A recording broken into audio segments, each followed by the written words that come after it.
So I'd like to welcome to the studio today to the MindShift podcast, Tamika L. Sims. She's an author, a book coach, and a publishing strategist.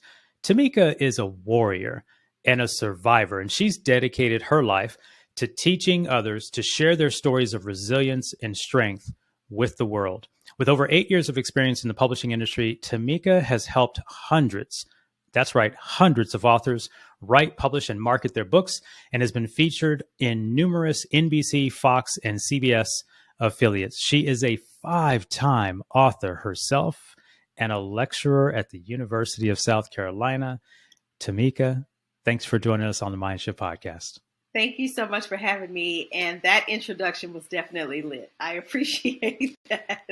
Well, the only reason an introduction can be lit is if I'm introducing a lit person. Yeah. Oh, thank you. Let's go. So listen, let me jump in. I think writing a book, please tell me I'm wrong. I think writing a book seems to me like one of the hardest things someone can do, but sounds like one of the most rewarding things someone can do. Let's start there. Tell me what I'm thinking. What is it about writing a book that makes it so hard, and why is it's like yin and yang? It doesn't seem to end up becoming one of the most rewarding things someone can do. Yes, definitely. Writing a book can be hard. And the reason that it is hard is because a lot of times we're telling our stories. And many of us have had stories of painful past, traumatic experiences. Like we were talking about it before we started recording, that breakdown and breakthrough experience.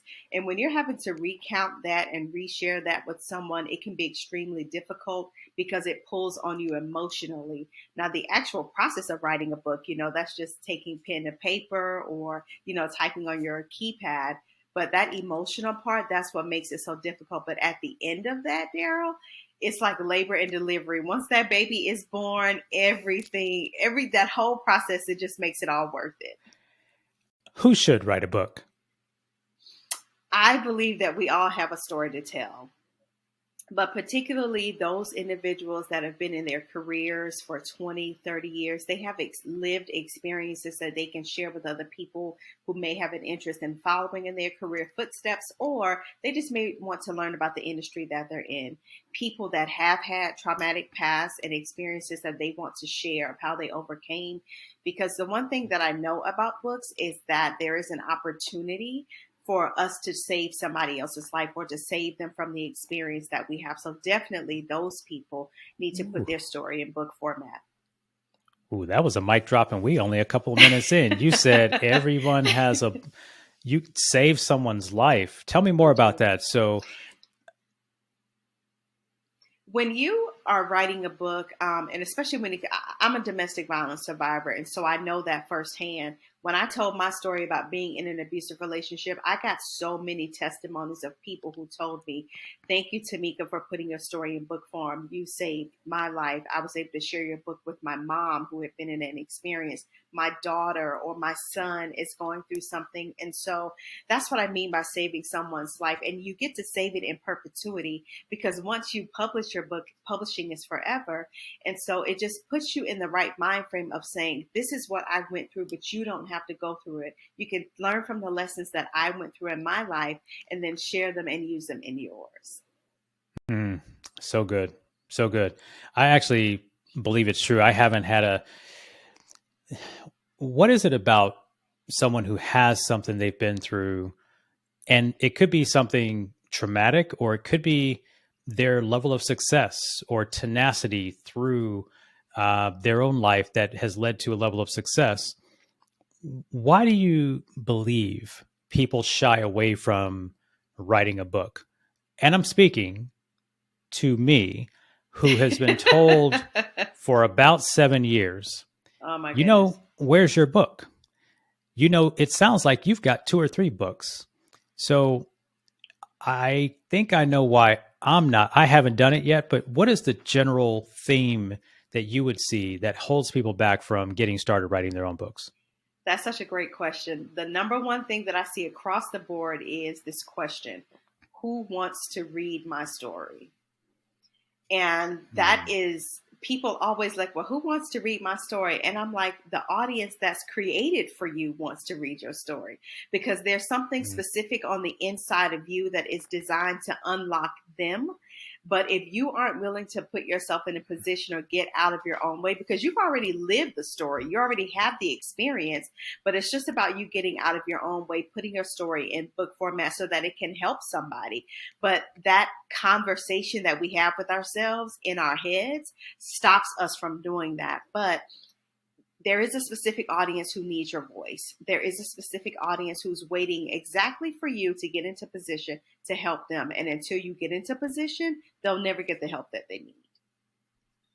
So that's me speaking to you. No. So I've been in position a number of times. Like I've opened Google Docs a bunch of times. So I got to call on your coach expertise and say, help me or anyone listening to this who has a story, who has an achievement, they've got an overcoming situation that could bless and save someone else's life. Where does someone start? The first thing that you want to do is you need to get an idea and a vision in your mind of the story that you want to tell. If you don't have a vision for it, if you don't have an outline, if you don't have a plan, you're just going to kind of be writing into the abyss. So you need to get a clear picture of what the story that you want to tell. And once you have that clear picture in your mind, especially from start to finish, like whatever the end game is, have that in your mind. The writing part becomes easy because, again, you've already lived it. So you're not walking through anything new. You're just going back into your memory bank and just recounting to them the experiences that you've already had. But you're telling it in a way of where you can get some additional healing, because sometimes writing can be that for you. But you're also sharing the process, you're sharing the steps, you're sharing the tools and the strategies. You're equipping someone else with your experience. And so you have to have a clear vision and a picture in your mind of what the end game is for you when it comes to writing your book. I like that. You've written 5 books. Can you tell the audience the titles of your 5 books? Absolutely. So actually now 6. I recently released the 6th one. So now 6 times. I missed it. I missed that's one. Okay. That's okay. Sorry. So that's okay. My very first book is titled The Plus Factor. And so that's me sharing my experience of coming out of my abusive relationship. The next one is A Life That's Mine. And that's actually a fiction novella. Because, once I started in book publishing, I was like, well, I need to have experience in both genres. So I have written nonfiction. Now I tried my hand in fiction, character development, and all of that. And so from there, I started moving more into the online space. And so I wrote an ebook about Facebook groups. And so that book is available as well. I have published a women's anthology, which is a woman's journey to self-assurance. And that I was leading a women's movement at the time called Self-Assured Woman. And so I helped to publish the stories of 8 women through that book. I've written the dossier of a successful author. That is my specific success principles for authors that I have learned throughout the years of not only being published, but also serving in the publishing space. And then my latest book, baby, is Ink Pen Diva, The Truth Behind My Pen.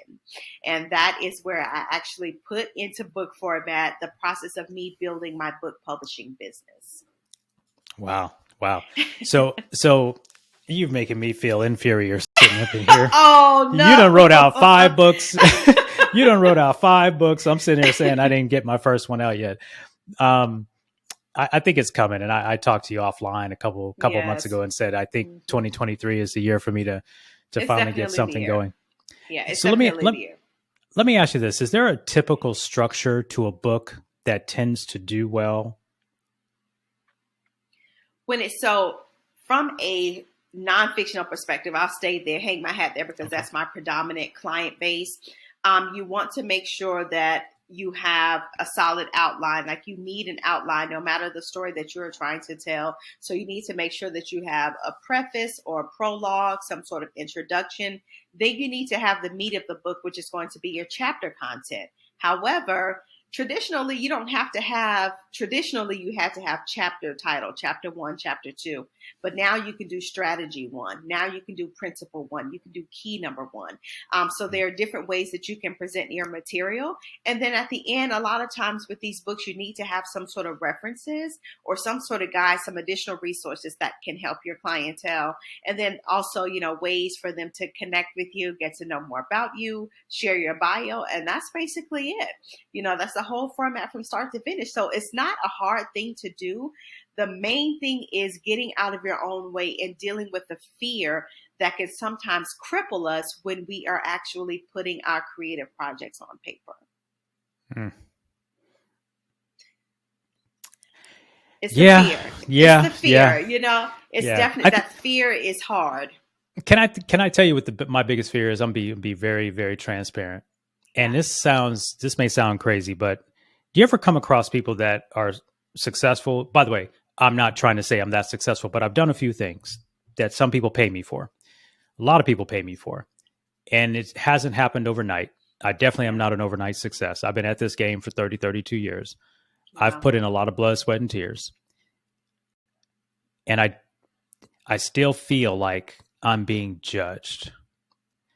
I feel like, do you ever come across people that have had success? They have a story, they've overcome some things, but for some strange reason, there's still an aspect of their character, mindset, self-talk that says, yeah, I'm not sure I want to be judged about this though. And I just said this to a future guest on the podcast about a story when I was public speaking. One of my first live seminars was very successful, and I saw some very established people in the front row in the VIP.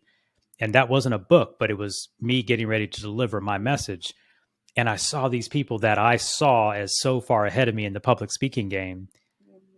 And I had a moment of, oh man, I'm not on their level. And for some reason, I changed the story from they're here to get my expertise from a marketing and business growth standpoint to they're here to judge my public speaking.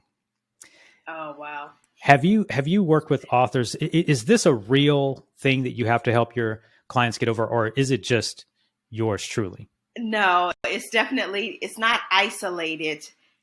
The thing that I have to tell people is when you write a book and you put your thoughts on paper, the paper is designed to be forgiving.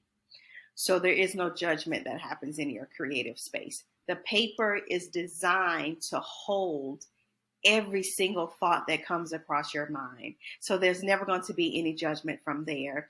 And the judgment comes from people that's not even in your audience. They're going to be our family that's going to judge us. Our friends is going to judge us. Our Facebook connections, social media, they're going to judge us. That's why it's so important to know your audience. When you know your audience, you know exactly what it is that they need to hear from you. And it's not and even if those people may judge, you know that you've done a fantastic job of communicating what it is that they need to get from you. And you have to go into it with that mindset, because otherwise that heaviness, the weight of the potential judgment is going to be so heavy on your shoulders. It's going to cripple you and you're not going to do anything. I think you said it earlier too. That was great the way you put it. I think you said it earlier, right? If you take your eye off of you, that's right, and make it about the person that's going to benefit. Right. And the way you said it was, your story could save someone's life. Exactly. And it's an interesting perspective. I always say, and I'm guilty of it, I tell myself I'm still working on it. I'm a never ending process of improving how I talk to myself, because I think every leader does. I think we all have doubts. I think we all have fears. I think we all have insecurities. I think we all have reservations. And it's just a battle with ourselves when those things bubble up, for us to figure out how to simmer them back down, so that we can get out of our way a hurdle that we just made up, right?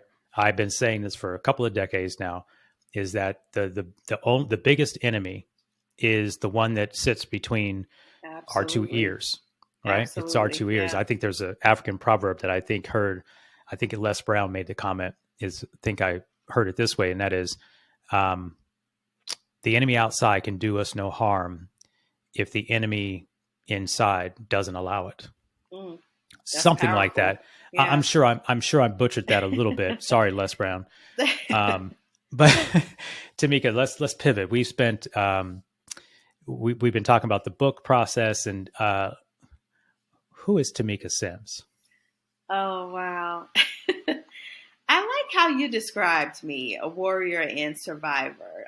That's who that I say that I am. I am a woman that has had some experiences that has shaped me into who I am on today. You know, getting out of that abusive relationship, that was my foundation. A lot of people would see that as a negative, but I was able to turn it into a positive for my life, in that it set me on the path to find my voice, to walk in my self assurance, to walk in confidence, to have the utmost belief in who I am and what I Come bring on. to the table. All of those things are important, and especially when we find ourselves at a particular stage in our lives, and some of us, we don't really know who that is, or we've never dealt with the things that have happened to us. So that's who I am. I'm a woman that operates in my femininity. I I know my gifts. I know that I'm powerful in the book writing space. That is my level of mastery. I've devoted almost 10 years of my life to that. I know what to do there. So that gives me energy and that gives me strength.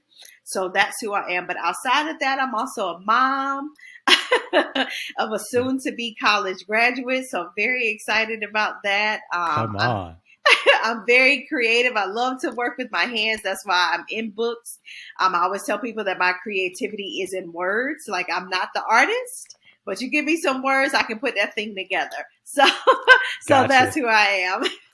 I love it. I love it. When did you first take an interest in writing? Ever since I was a little girl. That Hmm. has, my mom told me, like, from as early as she can remember, I have always loved books. Like, my sister, I have a younger sister, and so she was, you know, playing with the dolls and doing the wedding thing, and you know how little girls dream of their weddings and princesses. My mom said I was into learning games. I learned to talk early, walk early. I was always challenging myself with mine, and I just found my love in books. I wrote plays as a little girl. I had a poem published in middle school. So I think that that seed was planted in me in childhood, but I just never thought that, you know, as an adult, that I could make a career out of it and be very successful in it. So, but it's been in me ever since I was a little girl. Well, it's so funny. So when did you honor the professional side of that gift? Not until I published my first book in 2011. That's when I Okay. realized, I was like, you know what, you may have something here, because people, and you know what it is, Darrell, it's people start coming to you, and sometimes other folks can see your gifts before you can, and so they Hmm. started coming to me, you know, hey Tamika, you know, I've seen that you've done Yes. this, can you help me, what's your advice? I'm like, I don't know, I just published one book, I know nothing about this. But they Right. just kept coming and kept coming and kept coming, and I said, you know what, you do know something about this. So you have to honor that. And I think that there's also a danger in that, is sometimes we don't honor the gifts that we possess. We minimize them. We attempt to say, oh, that's just something I do. But no, if you are in a space, you have to own it. And so that's me. I'm owning it. I'm owning and honoring the gift that I have when it comes to writing and my knowledge in the book publishing space. I love it. Own it, honor it. Yes. Let's go. Yes. And and, Own it and and you said honor it. and you said the key point was sometimes you got to believe in the belief others have in you until yours kicks in. Yes. Yes. And I believe I first heard that quote. It was a Sugar Ray Robinson quote. I believe, of course, the internet makes things up, but I'd like to give him credit for it because that's where I found it. He was a Okay. boxer back in the 60s or 70s, whatever. Sometimes you got to believe in the belief someone has in you until yours kicks in. And That's that's right. to me why I've always had coaches. That's the reason I've always had community. That's the reason I've always been around people who were a little bit further than I was. Because if you're the smartest person in the room, That's you right. don't grow. And so a lot of times it's those people who've moved further than you, whether it's further, faster, farther, whatever the case is. And it's That's not to right. look at them in envious standpoint. It's to look at them and say, hey, what can I learn from this person? And a lot of times what you're learning is you're not going to do anything different than they did. They just did it a little sooner than you. That's right. And that's what I think I heard you say there, which is Yeah. just incredible. So you do some teaching and lecturing at the University of South Carolina. What are you doing there? So my very first book, The Plus Factor, was used as required text in the Women and Gender Studies program. So twice a What? year, yeah. Okay. Okay. So twice a year, I had an opportunity to, just go and speak to the students. So had already read my book. They were familiar with me, and so I just made a wonderful relationship with the professor there. And so she loved the book, fell in love with it. Our stories were similar, so she connected. And once she got the approval, that was an amazing multi-year partnership with them. And even now, I'm still connected on social media to some of what I call my early babies. And some of them are married now; they're having kids, but they are always, like, oh, they call me Miss Tamika. They're like, Miss Tamika, I still have your book. They're sharing pictures. And that just does my heart so good to see them still doing that. But also, talking about honoring, that is huge for me, that I get to see them still using my book. Some of them are in the work of domestic violence. They're in that field. And so to see them still continuing to use something that I needed to heal from. So it was really a tool for me, but to see them continuing to use it, that's everything that an author dreams of. Like, that's everything that we dream of. Yeah, so now you done took it to a whole nother level. So if I didn't feel adequate before this call, so not only did you write the book, you wrote 5. It's required text. I love that. Congratulations! I just love celebrating those things that are mysterious to me that I see other people doing. And the funny thing is, everyone listening to this show has something special in them. Everyone here, whether it's writing a book, whether it's speaking, lecturing, coaching, entrepreneurship, whatever it is, being a mom, being a parent, being a good student, whatever the case may be. And I think the theme that keeps coming out of these shows and these incredible entrepreneurs like yourself is we just have to step in and honor and trust that you didn't say it, but I think we all agree we're here for a reason. We're here for a purpose. We're not just walking through this time space thing for no reason. We didn't just randomly end up on this planet. And so it's like figuring out, oh, what did I learn from this, and what could I help someone else with because of what I went through? It's just a beautiful metaphor for growth and healing and teaching and sharing. And in a way, I learned this recently. In a way, it's your volunteerism, because the work it takes to put a book in the world pales in comparison to the reach of that work, right? Which in a way is what volunteering is like. That's right. That's right. Whew. And that's such a powerful point. Yeah. Yeah. I mean, the work it takes to put the book out is a lot of work, but the ripple effect, when people do volunteer work, and by the way, you can volunteer in all kinds of ways, right? I learned growing up that you can volunteer with time, talent, or your treasure. That's right. Or all 3, right? It's not any one thing. It's not just writing a check. It's not just doing the work at the rescue mission or whatever that may be. It's really all 3. And it's a never ending cycle of what we do to give. And I think all leaders give in one way or the other. Some you get compensated for, some you don't. And that kind of thing.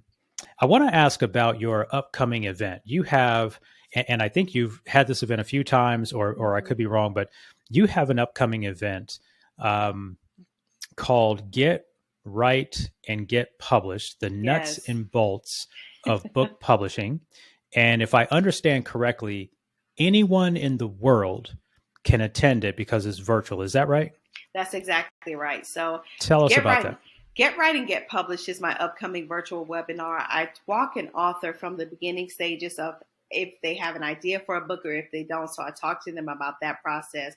I talk to them about the process of starting and having a solid outline, From there, we cover book marketing strategy. And then I also teach them the self-publishing process of it. So administratively understanding the things that you're going to need when it comes to publishing a book, such as applying for your copyright, getting your book cover, having your book typeset or formatted, all of the things that many of us don't think about when it comes to writing a book. Because I think the general advice is, well, if you want to write a book, you should just sit down and write it. And if that were the case, Darrell, everybody would have in a the book. world would be writing a book. But it's not that easy. It is something that is a process, and it is a process that you have to commit yourself to. And a lot of times I tell authors you have to surrender to that process so that you're not messing with the creativity that needs to occur in it. So that's what we're going to be discussing coming up on April the 1st.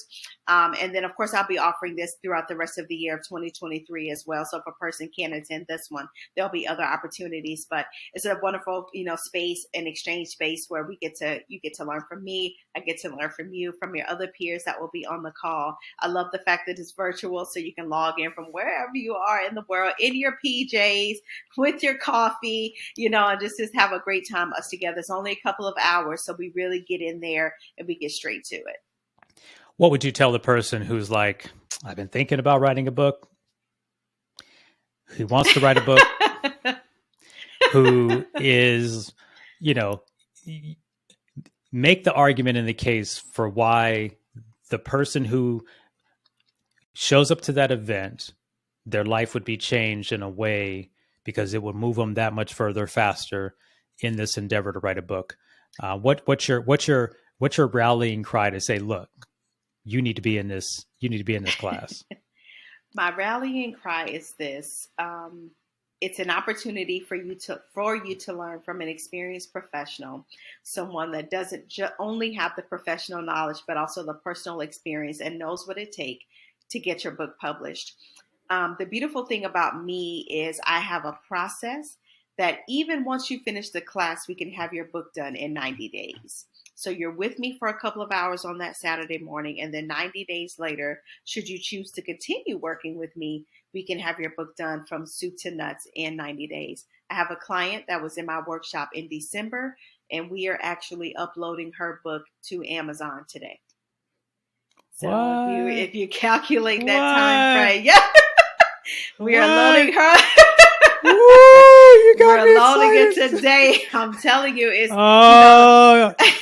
But that's the beauty. But to your point, you were just talking about coaching and knowing people that have been farther than you have. When it comes to book publishing, that person is me. There are other individuals out there. I love this space. I have a great community of book coaches around me.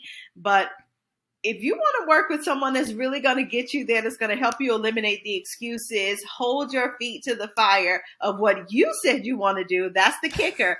Because you come to me, you're like, Tamika, I want to write a book. I'm like, let's do it. Gotta be careful. Be careful what you ask for. Be careful what you ask for. But I'm going to make sure that you accomplish your goal. And I know that there may be someone listening or watching that's saying, I've had a desire to write a book for 5 years, 10 years, 15, 20 years, and they've been constantly putting it on the back burner, but now is really the time to do that.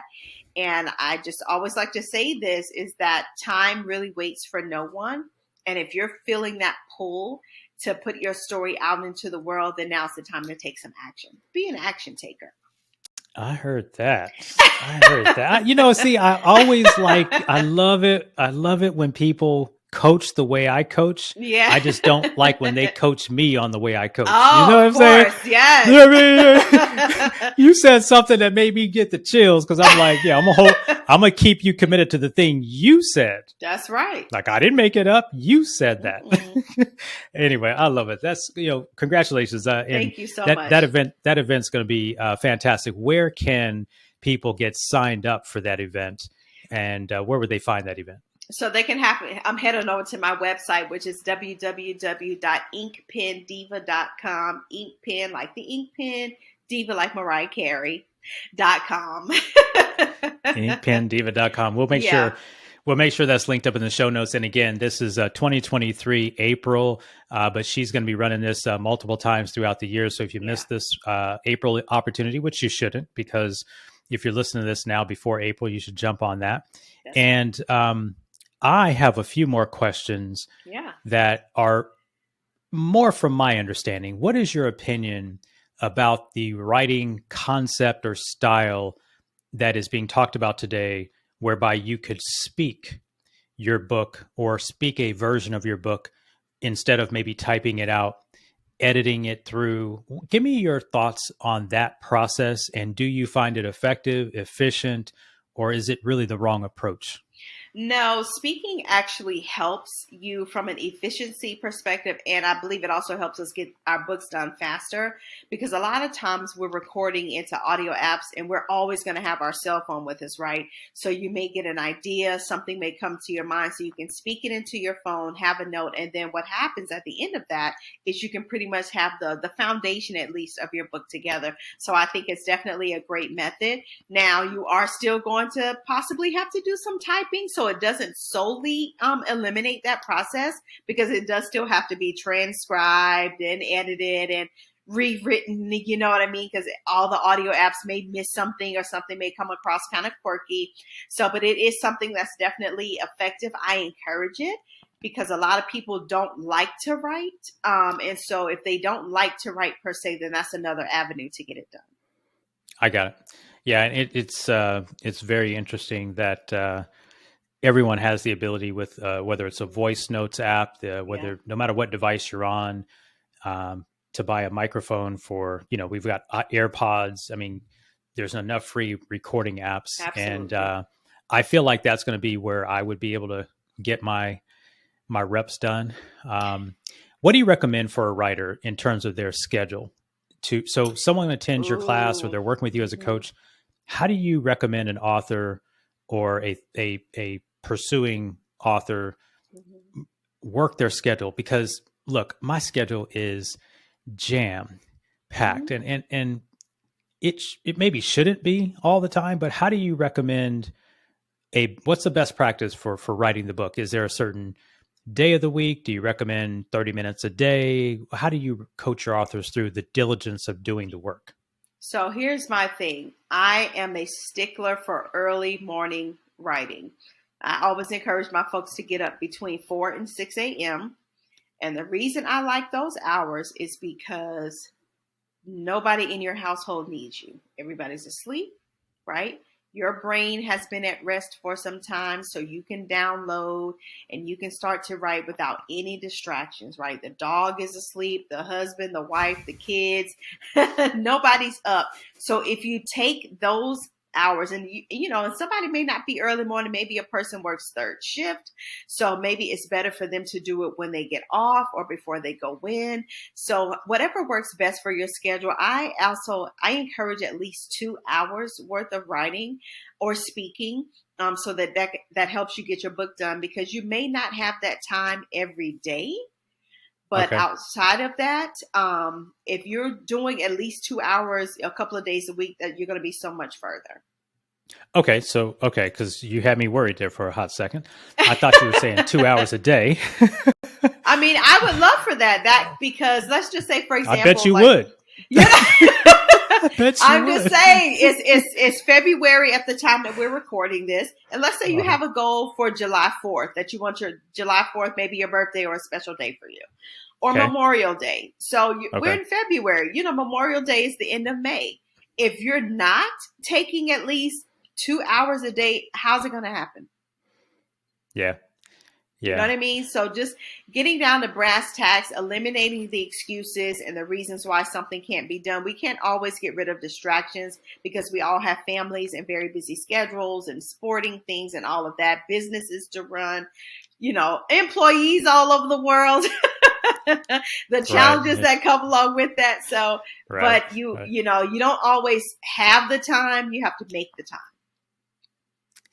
Yeah. I hate talking to coaches sometimes because time. they just call you on your they just call you on your stuff. I'm gonna cut this interview off because you keep talking to me. Oh my goodness. What's your opinion on writing a book? There's a lot of conversation about writing bestsellers, and I haven't heard you talk about that once. What's your opinion on this, you see it all over the place, people writing books and playing the media game to rush it up to bestseller status. I'm not saying it's a game, but what's your take on this whole everybody trying to become a bestseller thing? Is that a reasonable goal? So, my opinion is going to go against the grain a little bit. I am a bestseller, so that's my disclaimer. Several of my clients have been bestsellers, so it's not, it can be gimmicky. There are people that can sell you on that, people that can quote unquote guarantee that they can make you a bestseller. And a lot of people chase after that. They chase after the proverbial gold Amazon #1 best-selling badge. And you get that, and that's fantastic. It becomes a part of your bio, and that's great. But think about it. People are publishing tens of thousands of books a year. And your book may be bestseller for 5 minutes before the next book comes onto the platform in your category with your keywords, and then you're not #1 anymore. So it is a great accomplishment. However, I don't encourage putting a lot of stock into that. I see. I had a funny feeling that was going to be your response. It's just, it's like, look, I played sports growing up. It's like every athlete who plays football, basketball, baseball, which were my 3 sports, is going to make it pro. It's not, you don't have no idea how small of a fraction that opportunity is. For those that are gifted to do it, they'll do it. Yes. But the fraction, large, vast majority, whatever it is, 95% of college athletes will never make pro. It's just not going to happen. So I appreciate that. Yeah. So I'm going to back up to your entrepreneurial journey. Okay. When you originally started as an entrepreneur, when? Originally, from a side hustle perspective, in 2013. I went full time in 2017. And I actually, I wasn't one of those people that was having problems on the job. I had a great job. Many people don't know that I have a degree in information technology, so I'm an IT graduate. And so I had a great job working in healthcare information technology from a database management perspective, outcomes, indicators. I had a great job. I was living in South Carolina at the time and working for the second largest hospital system in the state. Amazing benefits, on and on, but my business was booming. And I was one of those people that was doing their work at work when they shouldn't have been doing that. And so I found myself in a space of where I was like, something has to give. And I'm a believer.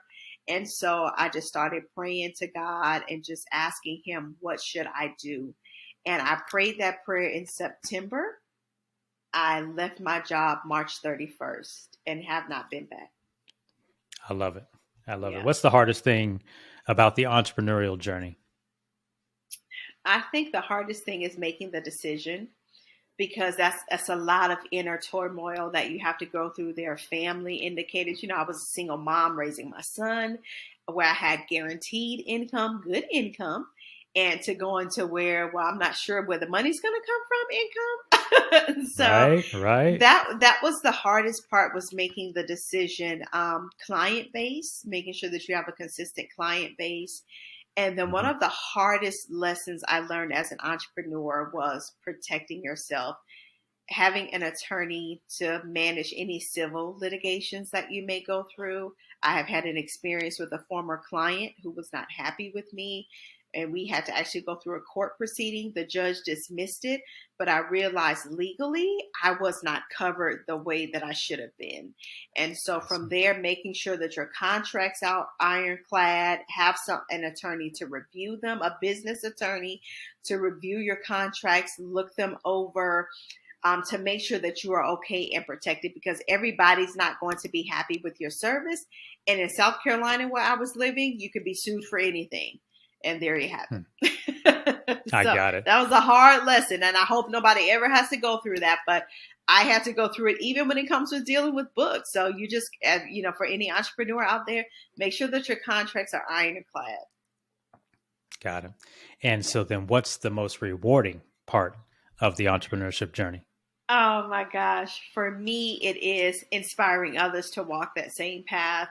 I have a huge audience of women, and so I know that a lot of people look up to me in that space. I have a lot of people reach out to me and say, "Oh my gosh, Tamika, you did it. You're such an inspiration." And I am so grateful, and that feeds me as well.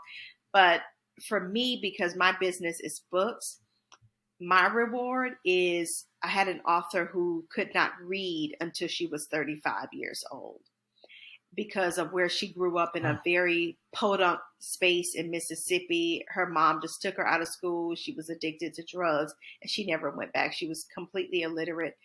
But to see her publish her book and for it to Wow. do well, that just did something to me in a whole nother level. So though that's inspiration for me. That's rewarding Come is on. that you get to change lives when you're an entrepreneur. I think I'm the only entrepreneur in my family. And so hopefully younger cousins and, people like that that see me are inspired to possibly, pursue their own entrepreneurship journeys. And so that's also a reward is knowing that I'm also trailblazing in a sense of, especially Yes. when it comes to my family, that to say that this can absolutely be done. Look at me because I'm doing That point right there, it. those 2 points. Number Yeah. one, someone who was illiterate and couldn't read till Hmm. 35 who has published a book. That's absolutely Hmm. fascinating. Yeah. And we got to give credit where credit's due. It had to be her desire, her willingness to go through the process, Absolutely. but to find someone like you who Yeah. could be the guide to get her Yeah. there, just congratulations to that. Thank you. And then, like you Thank you. said, just I guess I mean, we could talk all day because it's just Yeah. it's such good stuff. I got two Hmm. final questions. Okay. Let's remind everybody where to find out about your class and how to get in touch with you. So that is via my website, www.inkpendiva.com. But I'm also on social media as Inkpendiva as well. Okay. And what would last final words to aspiring authors who have yet to take the step and for some reason they fast forwarded in this podcast and got to minute 42 and didn't hear the other brilliance that you already dropped? Make your final note to those aspiring authors. So, to aspiring authors, I would say to love yourself enough to go for it. I know that may sound cliche, but when you love yourself, when you believe in yourself, when you have full confidence in yourself, you know that there's nothing that you absolutely cannot do. I have a strong belief that everybody has a story to tell. And for those of us that are called to release our stories to the world, I encourage you to just go for it and to just do it. You never know the power that's waiting for you on the other side of it. You never know the opportunities that's waiting on you once you become published. And don't ever forget that being published is an absolute big deal. There are 7+ billion people on this planet, but less than 1% of the entire world's population will ever see their book in book format. You can be a Hmm. part of the 1%. Wow. I always finish my shows asking one final question, and that Mm-hmm. is, if for some reason today happened to be your last day here on this planet, which we know we don't want to be the case, Right. but what would you want everyone to remember you for? I would want people to remember Tamika as the woman who pursued her dreams. One of my favorite quotes is by Eleanor Roosevelt, and it says, "The future belongs to those who believe in the beauty of their dreams." And that's how I would want to be remembered, as the midwife of more than 200 people who had an opportunity to be in a position to help them share their message with the world. That's how I would want to be remembered. Fantastic. She's a survivor. She's a warrior. She's the author of 5 books. She's available at inkpendiva.com. Her name is Tamika Sims.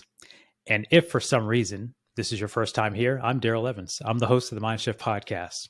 A little strange to see me introducing myself at the end of the show, but I want this show to be about the people that I'm interviewing. If you've enjoyed today's show, I'd love for it if you would hit the follow button wherever you're listening to this show. Hit the like, hit the subscribe, put a comment, and let us know how you really think, what you really thought about today's show. Share it with a friend. If you know someone who has accomplished, who's overcome something in their life, and they need this message of hope and inspiration and willingness to give themselves some self-love to get their message out in the world, share it with them. And we'd hope you'd come back and visit with us next week on another episode of the MindShift podcast. Tamika Sims, thank you so much for being here. Thank you so much for having me. I really enjoyed it. Hey, it's Darrell Evans. Hit the subscribe button so you can become a part of the MindShift community. We'll help you shift your mind so you can shift your results.